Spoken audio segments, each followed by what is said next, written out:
Warahmatullahi wabarakatuh. Perkenalkan, nama saya Nurul Huda Alamin, peserta Latsar CPNS tahun 2022, Angkatan 3, Kelompok 3, Kabupaten Pangkajene dan Kepulauan, Provinsi Sulawesi Selatan. Di sini saya akan membahas tentang manajemen ASN. Manajemen ASN. Manajemen ASN adalah pengelolaan ASN untuk menghasilkan pegawai ASN yang profesional, memiliki nilai dasar, etika profesi, bebas dari intervensi politik, bersih dari praktik korupsi, kolusi, dan nepotisme. Manajemen ASN merupakan keseluruhan upaya pemerintah dalam meningkatkan efisiensi, efektivitas, derajat profesionalisme, penyelenggaraan tugas fungsi, dan kewajiban kepegawaian yang meliputi perencanaan, pengadaan, pengembangan kualitas, penempatan, promosi penggajian, kesejahteraan, dan pemberhentian ASN. Sehingga manajemen ASN lebih menekankan kepada pengaturan profesi pegawai, sehingga diharapkan agar selalu tersedia sumber daya aparatur sipil negara yang unggul selaras dengan perkembangan zaman. Berdasarkan Undang-Undang Nomor 5 Tahun 2014 tentang aparatur sipil negara, dibedakan menjadi dua. Yang pertama, pegawai negeri sipil atau PNS, yang kedua, pegawai pemerintah dengan perjanjian kerja atau P3K. PNS merupakan warga negara Indonesia yang memenuhi syarat tertentu, diangkat sebagai pegawai ASN secara tetap oleh pejabat pembina kepegawaian untuk menduduki jabatan pemerintahan, memiliki nomor induk pegawai secara nasional, sedangkan P3K adalah warga negara Indonesia yang memenuhi syarat tertentu yang diangkat oleh pejabat pembina kepegawaian berdasarkan perjanjian kerja sesuai dengan kebutuhan instansi pemerintah untuk jangka waktu tertentu dalam rangka melaksanakan tugas pemerintahan.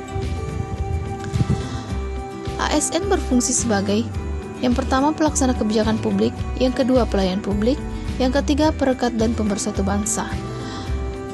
Pegawai ASN juga bertugas yang pertama melaksanakan kebijakan yang dibuat oleh pejabat pembina kepegawaian sesuai dengan ketentuan peraturan perundang-undangan, yang kedua memberikan pelayanan publik yang profesional dan berkualitas, serta yang ketiga mempererat persatuan dan kesatuan negara kesatuan Republik Indonesia.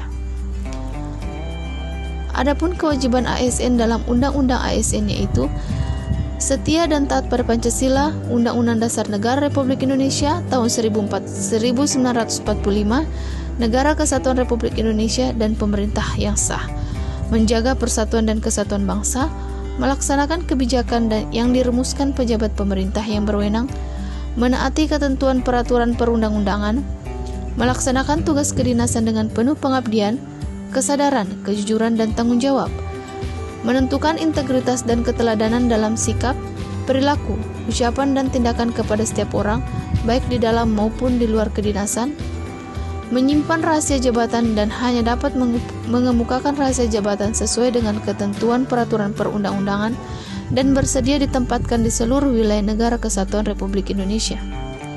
Perbedaan hak PNS dan P3K.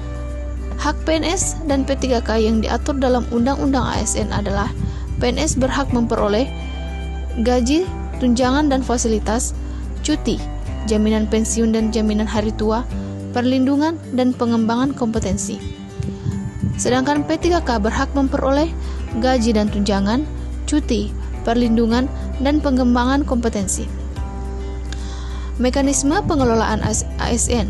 Manajemen PNS meliputi penyusunan dan penetapan kebutuhan, pengadaan, pangkat dan jabatan, pengembangan karir, pola karir, promosi, mutasi, penilaian kinerja, penggajian dan tunjangan penghargaan disiplin, pemberhentian jaminan pensiun, dan hari tua dan perlindungan. Sedangkan manajemen P3K meliputi penetapan kebutuhan, pengadaan, penilaian kinerja, penggajian dan tunjangan, pengembangan kompetensi, pemberian penghargaan, disiplin, pemutusan hubungan perjanjian kerja, dan perlindungan. Adapun kode etik ASN adalah ASN sebagai profesi berlandaskan pada kode etik dan kode perilaku. Kode etik dan kode perilaku ASN bertujuan untuk menjaga martabat dan kehormatan ASN. Kode etik dan kode perilaku yang diatur dalam Undang-Undang ASN menjadi acuan bagi para ASN dalam menyelenggarakan birokrasi pemerintah. Konsep sistem merit dalam pengelolaan ASN. Sistem merit adalah kebijakan dan manajemen ASN yang berdasarkan pada kualifikasi, kompetensi dan kinerja secara adil dan wajar dengan tanpa membedakan latar belakang, politik, ras, agama, asal-usul, jenis kelamin, status pernikahan, umur, atau kondisi kecatatan. Sistem merit pada dasarnya adalah konsepsi dalam manajemen sumber daya manusia yang menggambarkan diterapkannya objektivitas dalam keseluruhan semua proses dalam pengelolaan ASN, yakni pada pertimbangan kemampuan dan prestasi individu untuk melaksanakan pekerjaannya atau kompetensi dan kinerja. Objektivitas dilaksanakan pada semua tahapan dalam pengembangan sumber daya manusia, yaitu rekrutmen, pengangkatan, penempatan, dan promosi.